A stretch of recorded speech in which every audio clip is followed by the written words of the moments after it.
Hey everyone, Ryan here, and in today's video I've got a custom LEGO Star Wars Ghost and Phantom from Star Wars Rebels to take a look at, courtesy of Republic Bricks, who sent me this set for free to review, and I'm really stoked about this. I have very high hopes for this set. It's been highly requested by a lot of you guys sending me messages. Now, this custom set retails for $400, which is really expensive compared to the LEGO version that released for just $100 in 2014. However, that LEGO version from 2014 doesn't cost $100 anymore. If you go on a website like eBay, you can find them running used without figures, the Ghost and the Phantom together. I found a sold listing for over $400. So the most comparable way to look at this is as a replacement for that Ghost and Phantom from LEGO, if you were thinking about buying that. Unfortunately, it cannot replace the figures, though. This doesn't come with any minifigures, so that is definitely something lacking in a custom set like this. Timmy did provide me with the code FULCRUM to save you 15% off the purchase of the Ghost and Phantom, so that'll get you $60 off of this thing, which brings your price down to $340. But if you wanted figures with your Ghost and Phantom from LEGO Star Wars, if you were to buy like a sealed one on eBay, I mean, that could cost you $700-800 at this point in time altogether. It's absurdly expensive. So this is kind of a cheaper alternative for people that want a Ghost and Phantom. Anyway, one of the things that Republic Bricks does with his sets that I think is kind of underappreciated, with a 1,951 piece custom set with no numbered bags, that's not something I would expect,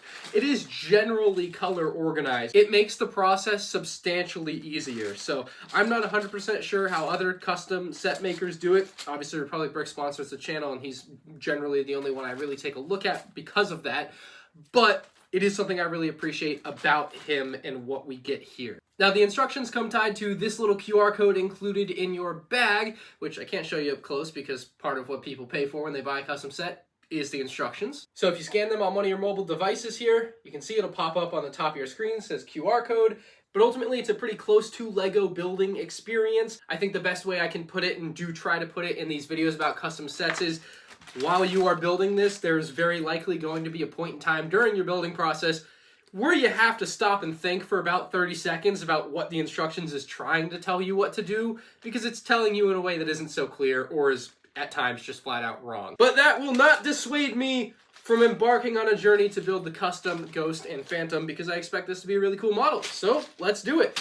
The finished product here is very good looking. It has a surprising amount of color to it, like just a lot going on, which is pretty accurate to the Ghost in Star Wars Rebels, of course.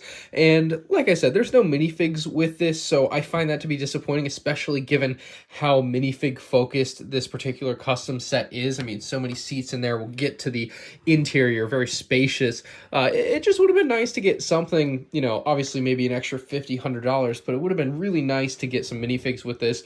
And it's definitely going to be a bring your own type of situation, and the Rebels main cast and crew are not particularly cheap, so yeah, you might have to go and try to find some deals. But externally, this is really good looking. Now, of course, custom set, as usual, we're getting some used parts, some slightly more yellowed than other parts. See, look at that. There's the piece I just brought in. There's the piece I got from Republic Bricks. Look at which one do you think is the one I got?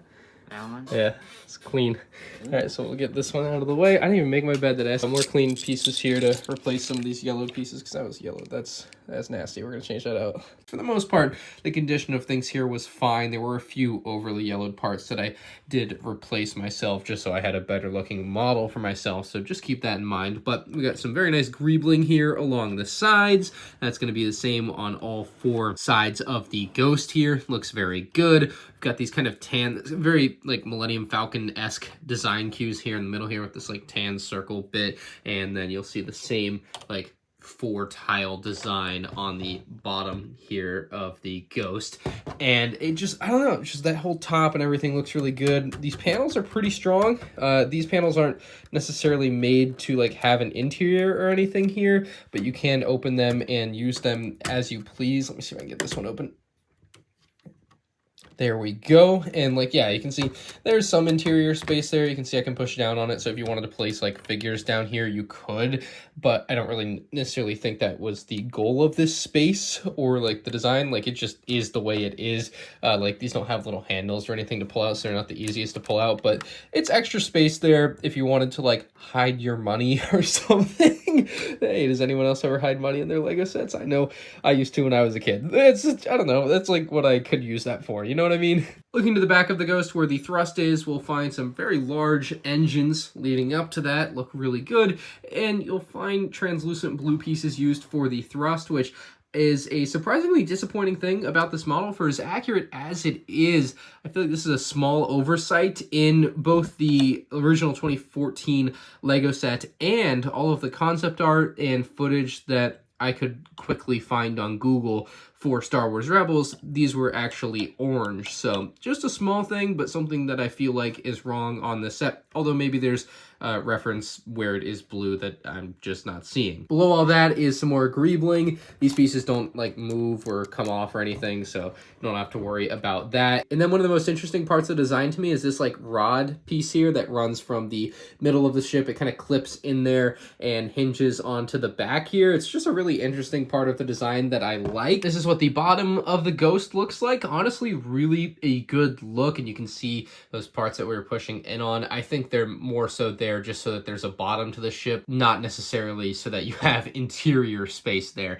Anyway, you can see some inverted tiles there that help have it be smooth on surfaces like this, which is nice. But yeah, it looks like a simple bottom, and that's all it really has to be. Now, at the very rear of the ship, we have the Phantom. I was actually missing the piece that connected these on, so this is actually a slightly modified design on the bottom there, but otherwise, this is exactly as it's supposed to come. It's got the two little cannons at the front, it's got blue thrust at the back, and it is notably very small. I was surprised by how small this thing was. I don't know what I was expecting necessarily. Obviously, it's a very small space for it to dock. This thing ended up being absolutely tiny, and it's not a bad look. You know, it just isn't going to interact with minifigs like the way the rest of the set is. When you dock it, you're just attaching it to the singular stud there, so you're just going to push it all the way back, push it down, and it's docked in place where you don't have to worry about it falling off if you're going to move this thing around. I wouldn't necessarily use the word play with this. It is rather heavy. So looking to the front of the Ghost, surprisingly, they were able to work in the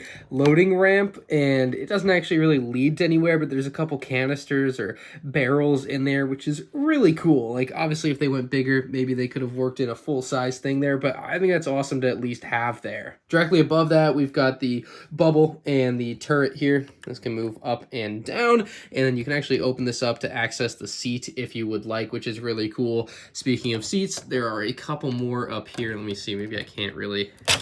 No, broke it. Nice. Lift this panel up and take it off because it comes off really easily. So we'll fix that. This whole back section with the Phantom on it comes off like that. Pretty easy to do. And so do these panels on the side here. They just pop off just as easily as this one's. And then the final thing that comes off, this little bubble turret up top, again, just kind of movable cannons there. And a couple of studs for a figure to stand in. We'll show all the figures filled in here in a minute. But we can see in the front of the cabin here, we have a very nice seating area, very bright orange. Really like that. There's some more canisters off to the right side there and kind of a separate compartment room area. Not quite tall enough for minifigs to really walk through, but it's nice that like the spacing and scaling just kind of feels like it's there anyway. There's kind of a weapons rack up at the front as well. You can see a control panel, and then there's kind of some silver stairs leading up to the seats at the front. You can see a small pathway that leads down to the seat at the very front there where the turret is. So that's kind of cool. Although again, minifigs aren't going to be like fitting through this hole or anything. My finger barely can. So it's like really cool scaling wise. It's not quite like full actual scale Ghost, but most the things that are supposed to be there are there. We can see a ladder here which leads up and really to nowhere. Like there's just not a lot going on in these other compartments here, obviously, because it's all just either filled in space. Like if we lift this up, you'll see it's just kind of like empty in there, and just really structural support that has to be there. But yeah, so that ladder's there, and then just kind of nothing in that little mini walkway between the front and the back,